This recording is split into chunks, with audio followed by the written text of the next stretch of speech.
Pendant des années, d'innombrables personnes ont imaginé que les derniers secrets de la princesse Diana étaient cachés derrière une seule porte scellée, enfermée dans une chambre oubliée, où la vérité était restée intacte depuis l'été 1997.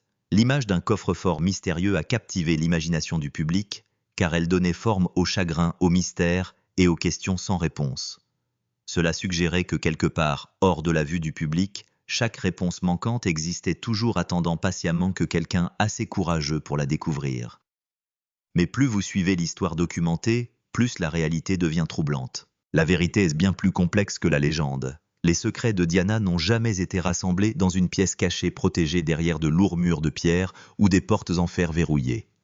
Au lieu de cela, ils se sont dispersés dans des dizaines de lieux séparés par les institutions, les systèmes juridiques, les membres de la famille, les archives et le passage du temps lui-même. Plutôt qu'un seul coffre-fort attendant d'être ouvert, son héritage est devenu une collection d'innombrables petits coffres-forts, chacun gardant une partie différente de sa vie. Certains fragments ont survécu dans des dossiers juridiques que seule une poignée de personnes ont jamais examinés. D'autres sont restés avec des membres de la famille Spencer ou sont apparus dans les archives de la BBC liés à des émissions et des interviews qui ont façonné la mémoire publique. Des pièces supplémentaires existaient dans des lettres privées, des enregistrements personnels, des documents de fiducie, des dossiers d'hôpitaux, des catalogues de vente aux enchères, des rapports de police et les souvenirs d'individus qui ont attendu des années, parfois des décennies, avant de finalement parler publiquement.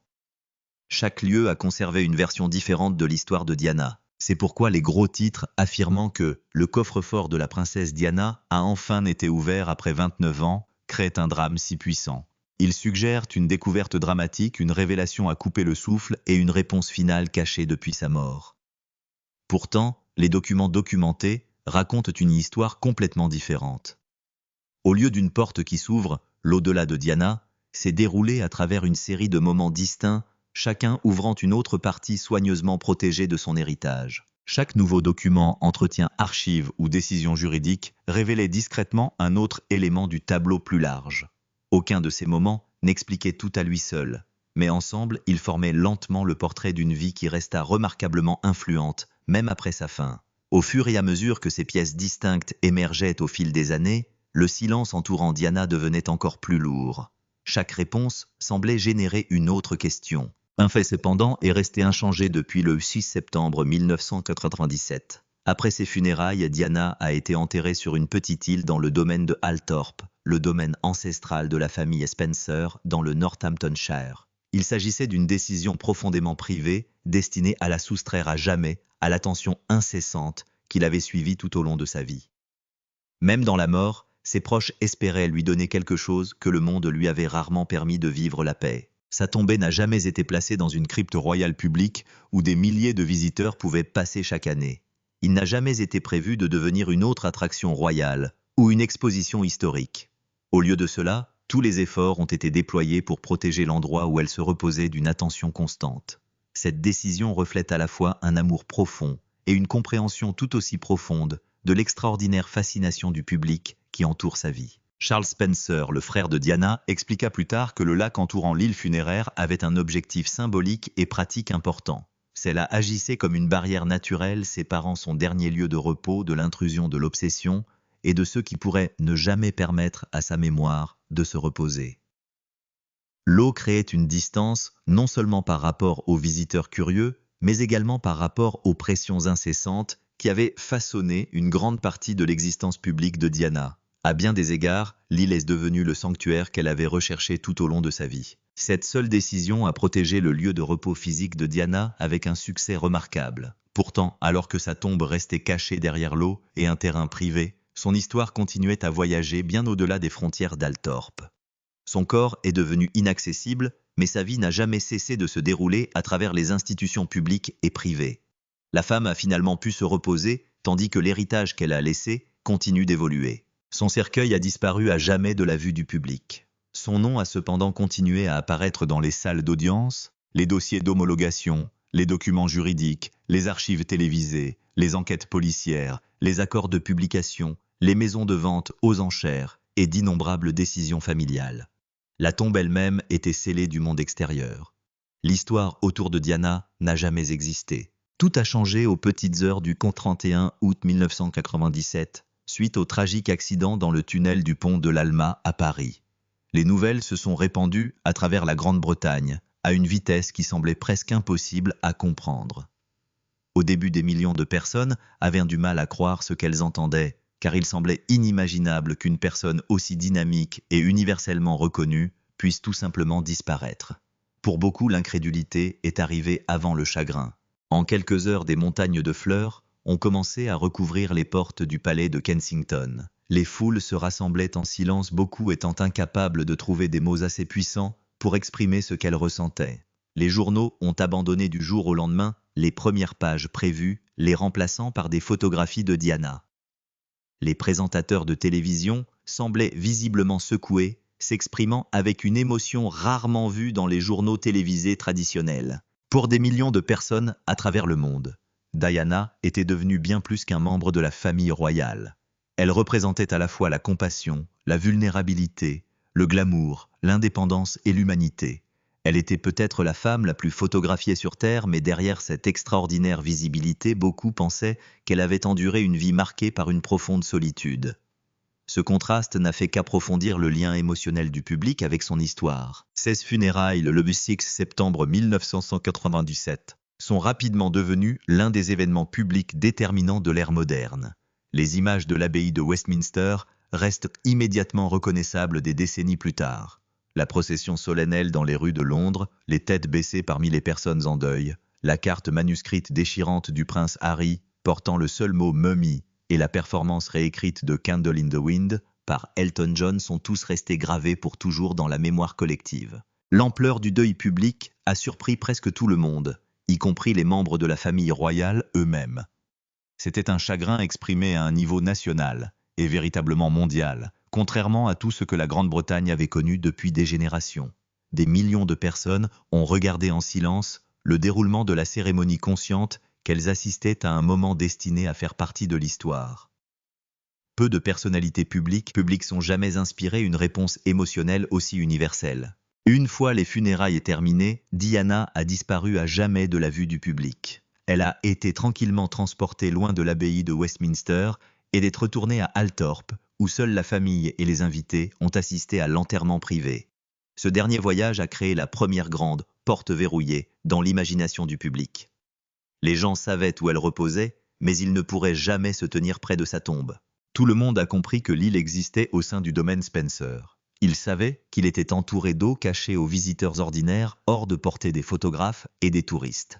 Ils savaient également que la famille Spencer entretenait des liens funéraires de longue date avec St. Mary's Church, près de Great Brington, où des générations de Spencer reposaient dans des tombes familiales historiques. Pourtant, Diana elle-même est restée enterrée séparément sur l'île d'Althorpe. Cette distinction s'est avérée remarquablement puissante. Un endroit que tout le monde connaissait mais auquel presque personne n'avait accès, encourageait naturellement la spéculation. La distance entre ce que les gens comprenaient et ce dont ils pouvaient personnellement être témoins est progressivement devenue un terrain fertile pour des histoires impliquant des chambres cachées, des caveaux familiaux secrets, des transferts mystérieux et des pièces oubliées scellées à l'écart de l'histoire. L'imagination humaine a comblé avec empressement chaque vide laissé par une information limitée. Pourtant, un examen attentif des documents documentés pointe dans une direction très différente. La première véritable voûte liée à la princesse Diana n'a jamais été construite en pierre, en marbre ou en fer. Au lieu de cela, il existait dans des documents juridiques, des documents soigneusement préparés et le mécanisme complexe du droit des successions. Son héritage a été garanti non seulement physiquement mais aussi juridiquement. Diana a signé son testament le 1er juin 1983, établissant le cadre dans lequel sa succession serait éventuellement administrée. Plusieurs années plus tard, le 1er février 1986, elle a ajouté un codicille qui modifiait une partie de l'arrangement original en remplaçant un exécuteur testamentaire par sa sœur Lady Sarah McCorquodale. Ces révisions juridiques apparemment ordinaires façonneront plus tard la gestion de tout ce qu'elle a laissé derrière elle. Après le décès de Diana, sa succession est entrée dans le monde formel de l'homologation des fiducies, de la fiscalité, des exécuteurs testamentaires, de l'administration des biens et des droits légaux. À première vue, ces procédures semblent arides comparées à l'émotion qui entoure sa vie et sa mort. Pourtant, Ils ont tranquillement déterminé comment son héritage serait protégé, géré et finalement transmis aux générations futures. Derrière chaque dépôt de plainte se trouvaient des décisions revêtant une énorme importance personnelle. Locke, disque décembre 1990. Quelques mois seulement après les funérailles, la Haute Cour a approuvé d'importantes modifications concernant les fiducies établies dans le cadre du testament de Diana. Richard Chartres, qui devint plus tard évêque de Londres, fut nommé exécuteur testamentaire supplémentaire, chargé d'aider à administrer la succession. L'homologation elle-même a été officiellement accordée le A2 mars 1998, marquant une autre étape majeure dans la gestion juridique des affaires de Diana. Ces dates sont importantes car elles révèlent quelque chose que beaucoup de gens considèrent rarement. L'histoire de Diana n'a pas simplement été confiée aux soins de proches en deuil après sa mort. Il est devenu partie intégrante d'un système juridique soigneusement structuré, capable de décider de ce qui restait privé de ce qui tombait dans le domaine public et de ce qui continuerait d'être protégé pendant des années.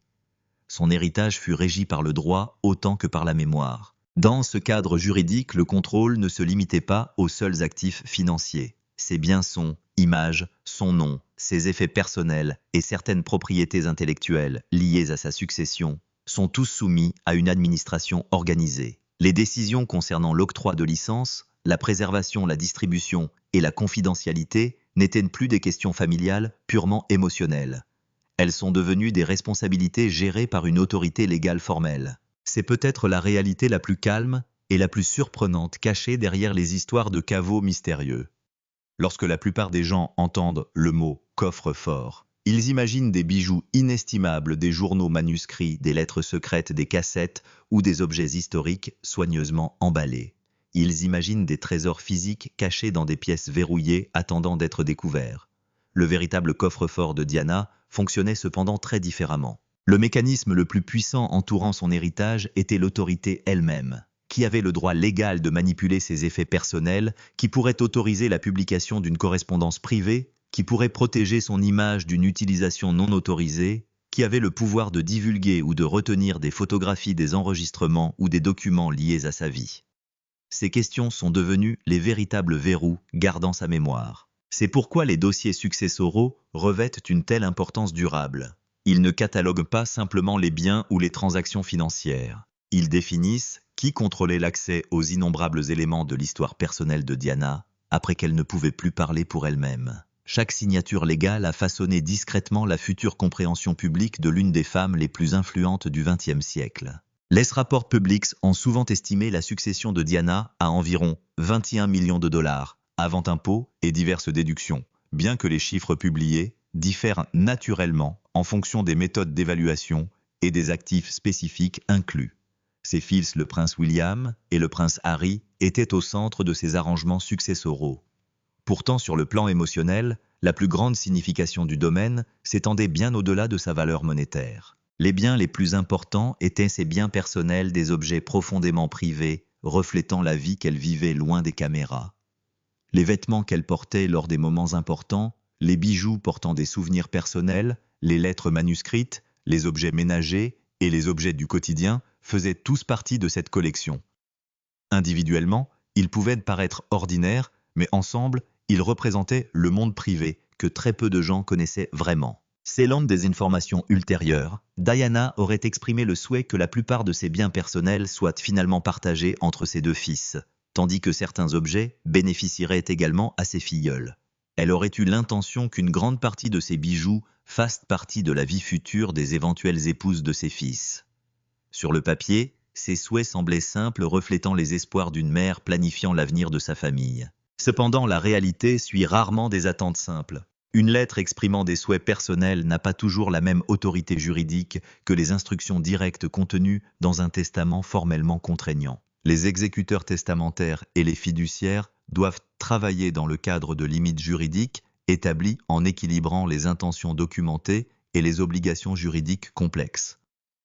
En conséquence même les souhaits familiaux les plus sincères nécessitent parfois une interprétation plutôt qu'une exécution automatique. Cette complexité introduit l'un des aspects les plus profondément humains de l'histoire de Diana. Pendant une grande partie de sa vie, elle a lutté pour garantir que sa propre voix soit véritablement entendue, malgré l'attention constante du public et les pressions institutionnelles. Après sa mort, même les souhaits qu'elle avait laissés dépendaient encore des autres pour les interpréter, les administrer et finalement les mettre en œuvre. Sa voix devait une fois de plus traverser les décisions de quelqu'un d'autre. Ces propos nécessitaient une interprétation par des avocats. Ces biens nécessitaient une gestion par des exécuteurs testamentaires et des fiduciaires. Sa mémoire a été façonnée par les institutions, les membres de sa famille, les diffuseurs, les historiens, les éditeurs et même de parfaits inconnus qui ont continué à parler de sa vie longtemps après son départ. À bien des égards, Diana est restée l'une des femmes dont on parle le plus au monde, mais elle ne pouvait plus expliquer sa propre histoire. Cette réalité explique pourquoi chaque nouvelle lettre, photographie, enregistrement ou objet personnel lié à la princesse Diana attire immédiatement l'attention du monde entier. De tels objets ne sont jamais considérés comme de simples artefacts historiques. Au lieu de cela, ils sont traités comme des fragments intimes de quelqu'un dont la vie publique a souvent éclipsé sa voix privée. Chaque nouvelle découverte est émotionnellement significative, car les gens continuent de rechercher la femme qui fait la une des journaux. Et puis un autre chapitre soigneusement gardé a commencé à émerger. Au-delà des dossiers judiciaires, au-delà du patrimoine familial et au-delà des objets physiques conservés au fil des années, une autre archive verrouillée attendait encore tranquillement en arrière-plan. Cette fois, la porte d'à côté n'appartenait ni à Althorp ni aux tribunaux. Cela a conduit aux propres archives de la BBC, où un autre élément important de l'histoire remarquable de Diana était resté préservé pendant des années. L'interview panoramique de 1995 était déjà devenue l'un des moments télévisés les plus célèbres de l'histoire royale. Diana s'est assise avec Martin Bashir et a parlé avec un niveau d'ouverture qui a stupéfié le pays. Elle a parlé de son mariage, de sa douleur, du prince Charles, de Camilla Parker Bowles, de la pression de la vie royale et de la sentence qui la suivrait à jamais. Nous étions 3 dans ce mariage, donc il y avait un peu de monde. À l'époque, les gens considéraient l'interview comme un moment où Diana prenait le contrôle de son histoire. Des années plus tard, l'histoire derrière l'interview a changé la façon dont beaucoup de gens comprenaient cette nuit-là. Là que rapport Dyson de la BBC publié en 2021 a révélé que Bashir avait eu recours à un comportement trompeur pour garantir l'accès à Diana, notamment de faux relevés bancaires montrés à son frère Charles Spencer. Le rapport concluait que Bashir avait commis une grave infraction aux règles de la BBC. Soudain, l'un des moments les plus célèbres de Diana de tous les temps n'était plus seulement une confession. Cela fait désormais partie d'une question plus vaste sur la manipulation, la confiance, la pression médiatique et la vulnérabilité de Diana au cours des dernières années de sa vie. Le prince William a répondu avec colère et tristesse. Il a déclaré que les échecs entourant l'entretien avaient contribué à la peur, à la paranoïa et à l'isolement de Diana. Le prince Harry a parlé d'une culture d'exploitation plus large. Pour les 2 fils, le problème n'était pas seulement ce que Diana avait dit devant la caméra, mais aussi la façon dont elle avait été amenée là-bas. C'est pourquoi le matériel de la BBC est devenu l'une des parties ouvertes les plus importantes de l'au-delà de Diana. Et il ne s'agissait pas d'un coffre-fort physique. Il s'agissait de documents de décision interne, d'anciens dossiers et d'un bilan institutionnel arrivé plus de 2 décennies après l'entretien. Et lorsque ces documents ont été rendus publics, ils n'ont pas répondu à toutes les questions. Ils ont rouvert la plaie. Le même schéma apparaît à nouveau avec les enquêtes sur la mort de Diana, l'opération Paget, la longue enquête de la police britannique sur les nombreuses questions entourant l'accident de Paris, a conclu qu'il n'y avait pas de complot visant à assassiner Diana Dodi Fayad ou le chauffeur Henri Paul. En 2008, le jury de l'enquête a rendu un verdict d'homicide illégal par négligence grave de la part d'Henri Paul et des paparazzi qui le poursuivaient. En 2013, lorsque de nouvelles allégations impliquant des militaires ont fait surface, la police métropolitaine a déclaré qu'il n'y avait aucune preuve crédible permettant de rouvrir l'affaire. Ces conclusions officielles sont importantes car elles constituent le dossier juridique fixe. Mais ils expliquent aussi pourquoi les histoires de Diana ne se sont jamais arrêtées. Le bilan officiel ferme certaines portes, mais l'émotion du public continue d'en frapper d'autres. Une fois que les salles d'audience et les rapports de police ont répondu aux questions les plus importantes, l'attention s'est portée sur des choses plus petites. Lettres and Registrement Notes personnelles, cartons d'hôpital, photographies vendues aux enchères et images inédites. Les gens ont commencé à chercher Diana par fragments. Un fragment est apparu à l'hôpital Great Ormond Street. En août 2025, l'hôpital a annoncé qu'une capsule temporelle que Diana avait aidé à sceller en mars 1991 avait été ouverte. Il s'agit de l'ouverture physique la plus concrète liée à Diana dans les archives publiques récentes. Mais ce n'était pas au palais de Kensington. Johan n'était pas à l'intérieur d'Althorp. Ce n'était pas dans une chambre funéraire royale. Il a été scellé à l'entrée principale de l'hôpital Great Ormond Street, où Diana avait été présidente et où elle avait longtemps montré une profonde affection envers les enfants malades et le personnel de l'hôpital. La capsule avait été placée lors d'une cérémonie de première pierre du bâtiment du Variety Club. Elle est restée cachée pendant 34 ans. Puis, en raison des travaux de construction d'un nouveau centre de cancérologie pour enfants, celui-ci a dû être démonté et ouvert. La scène semble presque cinématographique, mais pas comme le suggère le titre. Le personnel de l'hôpital s'est rassemblé autour d'un conteneur lié à Diana, non pas parce qu'il s'attendait à un secret royal, mais parce qu'il touchait un moment datant de 1988. Les objets à l'intérieur avaient été choisis dans le cadre d'un concours BBC Blue Peter.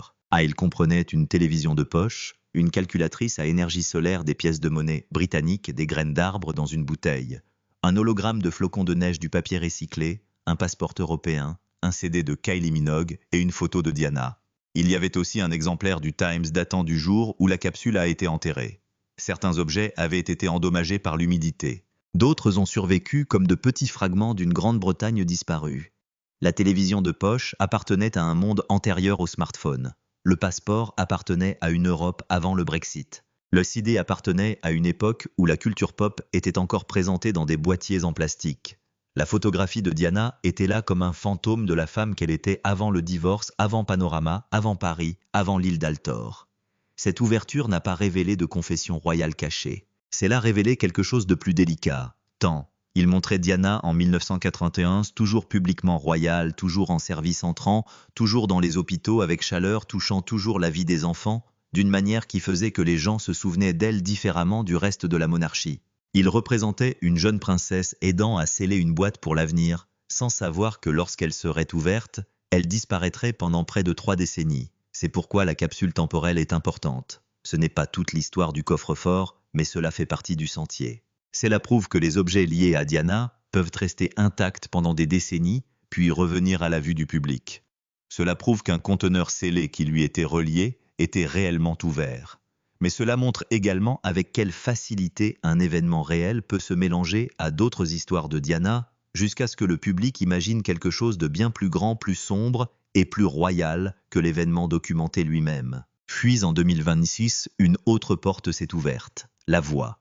Des rapports ont fait état d'un projet documentaire construit autour de 5 heures d'enregistrement inédit réalisé par Diana en 1991. These enregistrements étaient liés au célèbre livre d'Andrew Morton, Diana, Her True Story.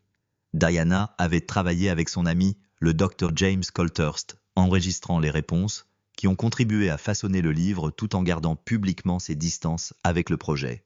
Certaines de ces cassettes avaient déjà été entendues, mais bien moins que la collection complète. Le nouveau reportage indique qu'un documentaire intitulé Diana The Unheard Truth devrait sortir vers le 31 août 2027, jour du 30e anniversaire de sa mort. Sa détail à lui seul est effrayant car il signifie que la propre voix de Diana pourrait à nouveau revenir au centre de la mémoire publique exactement 3 décennies après Paris. C'est là que l'histoire devient plus puissante qu'un coffre-fort physique. Une pièce peut être ouverte et vidée. Une cassette peut changer la façon dont on se souvient d'une personne. La voix de Diana a toujours eu une force inhabituelle. Dans les interviews, elle ne ressemblait pas à une porte-parole royale raffinée. Elle semblait blessée, prudente, parfois nerveuse, parfois fermée, et souvent douloureusement consciente de la façon dont elle se sentait piégée. Lorsque d'anciens enregistrements font surface, le public n'entend pas simplement des preuves historiques. Ils entendent en Diana contourner tous ceux qui lui ont expliqué par la suite. Depuis des décennies, les gens parlent d'elle. Biographes, journalistes, amis, membres de la famille, anciens, employés, commentateurs, royaux, policiers, documentaristes et critiques, tous ont construit des versions de Diana. Mais un enregistrement est différent. Un enregistrement lui permet de respirer à nouveau dans l'histoire. Il n'est pas nécessaire que la voix de quelqu'un d'autre s'y étende. Il ne demande pas la permission au palais, à la presse ou à la mémoire publique. C'est pourquoi les enregistrements de 1981 sont si importants. Ils n'ont pas besoin de sortir d'une voûte en pierre pour se sentir tels. Ils étaient enfermés dans le temps. Ils portaient les paroles d'une femme qui se savait piégée dans un mariage, dans une institution et dans une image globale qu'elle ne pouvait pas contrôler. Lorsque des passages inédits émergent, ils ne se contentent pas d'ajouter des faits. Ils redonnent du tonus, de l'hésitation, de la douleur, de l'ironie, de la peur et de l'humanité. Et les traces écrites de Diana ont également continué à s'ouvrir d'autres manières. En 2026, des lettres et des photographies liées à la vie privée de Diana sont apparues dans les maisons de vente et les collections personnelles. Certaines provenaient de personnes qui l'avaient connue avant qu'elle ne devienne la figure mondiale dont le monde se souvient. Les photographies d'enfance, les objets de l'époque scolaire et la correspondance privée ont un poids différent car ils sortent Diana du cadre en forme de couronne. Ils rappellent aux téléspectateurs qu'avant d'être la princesse du peuple, avant d'être traquée par les caméras, avant que son mariage ne devienne un drame national, elle était une fille nommée Diana Spencer. C'est une autre partie cachée de l'histoire. Le public se souvient souvent de Diana depuis le mariage. La mariée timide, la robe immense, le baiser sur le balcon, les tournées glamour, l'œuvre caritative, la robe de vengeance, l'interview, le crash, les funérailles. Mais les objets qui continuent de ressortir des collections privées appartiennent souvent à la Diane d'avant, celle qui était encore en train de devenir elle-même avant que la monarchie n'en fasse un symbole. Ces objets ne sont pas explosifs au sens habituel du terme. Ils ne crient pas, ils chuchotent. Une photographie scolaire peut être plus obsédante qu'un document scandaleux car elle montre la personne avant que l'histoire ne la touche. Une lettre manuscrite peut sembler plus intime qu'un titre car elle représente une main privée se déplaçant sur le papier. Une note adressée à un ami peut rappeler aux gens que la vie de Diana n'était pas seulement faite de palais de titres et de tragédies, elle était faite de liens ordinaires, de plaisanteries privées, d'incertitudes, d'insécurité, de gentillesse et du besoin d'être aimé. C'est la partie vers laquelle les gens reviennent sans cesse. L'histoire de Diana n'est pas puissante uniquement parce qu'elle est morte jeune. C'est puissant parce qu'elle semblait inachevée. Elle est décédée à 36 ans après un divorce, après s'être libérée du rôle qui l'avait presque détruite, après avoir commencé une nouvelle vie qui semblait encore incertaine. Elle avait survécu au palais mais pas au tunnel routier. Elle avait trouvé sa voie mais pas assez de temps pour l'utiliser pleinement. Ce sentiment d'inachevé donne à chaque nouvel objet l'impression qu'il pourrait compléter le tableau, mais ce n'est jamais le cas. Chaque nouvelle pièce ouvre une autre question. Le testament ouvre des questions sur le contrôle. La variation de confiance ouvre des questions sur l'autorité. La BBC enregistre des questions ouvertes sur la manipulation. Les rapports de police soulèvent des questions sur la responsabilité. La capsule temporelle ouvre des questions sur la mémoire. Les cassettes soulèvent des questions sur la vie intérieure de Diana. Les lettres soulèvent des questions sur qui elle était avant la couronne. Ensemble, ils forment un autre type de coffre-fort. Pas une pièce, pas une boîte, pas un déverrouillage spectaculaire. Une chaîne. Anne commence à Altor, où sa tombe reste privée. Une autre commence dans Probate, où sa succession est devenue une structure juridique. Une autre commence à la BBC, où l'histoire de Panorama a changé des décennies plus tard. Une autre commence avec les enquêtes parisiennes, où les conclusions officielles ont tenté de déterminer la cause du décès. Une autre commence à Great Ormond Street, où une capsule temporelle a ramené Diana au présent à travers des objets du quotidien de 1991. Une autre commence avec les enregistrements de Morton, où la voix de Diana attend d'être entendue plus pleinement. Une autre commence par des lettres privées et des photographies, où la jeune fille devant la princesse ne cesse de refaire surface. C'est la véritable forme de l'histoire. Les découvertes les plus importantes de Diana n'apparaissent pas d'un seul coup. Ils émergent lentement à travers des dépositaires nommés des dates, des décisions juridiques, des choix familiaux et des institutions qui libèrent finalement ce qu'ils détiennent. C'est pourquoi le public continue de se figer. Non pas parce qu'une porte du coffre-fort s'ouvre, mais parce que chaque petite ouverture ramène Diana d'une manière qui semble personnelle. La capsule temporelle de l'hôpital a ramené la Diana publique de 1991, la princesse qui se tenait avec les enfants et a aidé à sceller une boîte pour l'avenir. Les documents successoraux ramenés à la privée Diana, dont les biens devaient être divisés et gérés. Le reportage de la BBC a ramené Diana vulnérable qui a peut-être été manipulée à l'un des moments les plus importants de sa vie publique. Les enregistrements ramènent Diana parlante, la femme essayant de s'expliquer avant que d'autres puissent l'expliquer. Les lettres font revivre la Diane humaine, l'amie, l'adolescente, la jeune femme, avant que le monde n'en fasse un symbole. C'est bien plus obsédant qu'une simple chambre car un coffre-fort peut être ouvert une seule fois. L'histoire de Diana ne cesse de s'ouvrir. Et à chaque fois, la Grande-Bretagne est obligée de faire face à un problème qu'elle n'a jamais complètement résolu. Comment une femme si adorée du public peut-elle se sentir si abandonnée au sein de l'institution dans laquelle elle s'est mariée? Comment la presse qui l'a célébrée a-t-elle également contribué à détruire sa paix? Comment une princesse qui avait tout ce dont les gens rêvaient a-t-elle pu se sentir si seule? Comment sa voix est-elle devenue à la fois son arme et sa blessure? Et pourquoi, après toutes ces années, le monde réagit-il encore comme s'il venait de rentrer dans la pièce? La réponse est peut-être que Diana n'est jamais devenue une histoire ordinaire. La plupart des personnages historiques finissent par s'installer dans le passé. Leurs histoires deviennent figées, leurs images deviennent familières, leurs controverses s'apaisent. Diana ne s'est pas installée. Sa mémoire reste active, émotionnelle et étrangement présente. Ses fils sont toujours en vie, malgré les conséquences de sa mort. La monarchie est toujours jugée à travers le prisme de ce qui lui est arrivé. La presse est toujours hantée par le rôle qu'elle a joué dans sa vie. La BBC est toujours marquée par le scandale Panorama. Althorp détient toujours la tombe privée, et chaque nouvelle cassette, lettre, rapport ou objet donne toujours l'impression qu'il pourrait révéler la seule chose que le public a manqué. C'est pourquoi la charpente de la voûte a un tel pouvoir. Cela donne aux gens une image simple pour un désir complexe. Les gens ne veulent pas seulement des documents, ils veulent que Diana elle-même revienne. Ils veulent l'explication finale, la conversation manquante, la note privée, la phrase inouïe, le seul objet qui donne un sens à toute la tragédie. Mais l'au-delà de Diana refuse de devenir aussi simple. Il arrive en morceaux, et chaque morceau porte un type de douleur différent. La vérité ultime n'est pas que quelqu'un ait ouvert une chambre royale et trouvé la réponse. La vérité est que la vie de Diana a été divisée après sa mort en lieux gardés. Son corps est allé à Althorp. Sa succession a été soumise à l'homologation. Son image a fait l'objet d'une protection juridique. Son entretien a tourné au scandale institutionnel. Sa mort a été inscrite dans les dossiers de la police et des dossiers d'enquête. Ses souvenirs se sont retrouvés dans des lettres, des cassettes et des collections privées. Sa gentillesse publique s'est restée dans les hôpitaux et les œuvres caritatives. Ses fils ont porté le chagrin à la génération suivante. C'est pourquoi les gens s'arrêtent encore lorsque son nom apparaît. Près de 30 ans plus tard, Diana n'est toujours pas complètement au passé. Une capsule temporelle peut être ouverte et soudain 1981 semble suffisamment proche pour être touchée. Un enregistrement peut être annoncé et soudain sa voix redevient vivante. Une lettre peut apparaître aux enchères et soudain la princesse devient une jeune femme, écrivant à quelqu'un en qui elle a confiance. Un dossier judiciaire peut être relu et soudain ses dernières volontés semblent fragiles. Un reportage de la BBC peut arriver des décennies plus tard et soudain une vieille interview devient une nouvelle blessure. Alors oui, le mot coffre-fort capture quelque chose de réel, mais pas de la manière dont les gens l'imaginaient au départ. Le coffre-fort n'a jamais été seulement un lieu. C'était le silence autour de son enterrement. C'était le sentiment d'enfermement autour de ses papiers personnels. C'était le contrôle légal de ses biens. C'était le retard institutionnel autour du scandale de la BBC. Il s'agissait de parties cachées d'anciens enregistrements. C'était la garde privée de lettres et de photographies.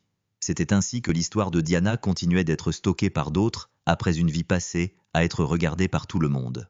Été, lorsque ces morceaux ont commencé à faire surface, les gens se sont figés, car ils ne regardaient pas simplement des objets. Ils regardaient Diana revenir grâce à des preuves, une photographie, une note, une cassette, une date d'audience, une boîte d'hôpital, un document de fiducie, une voix de 1981. Chacun dit la même chose d'une manière différente. L'histoire de Diana n'a jamais été terminée.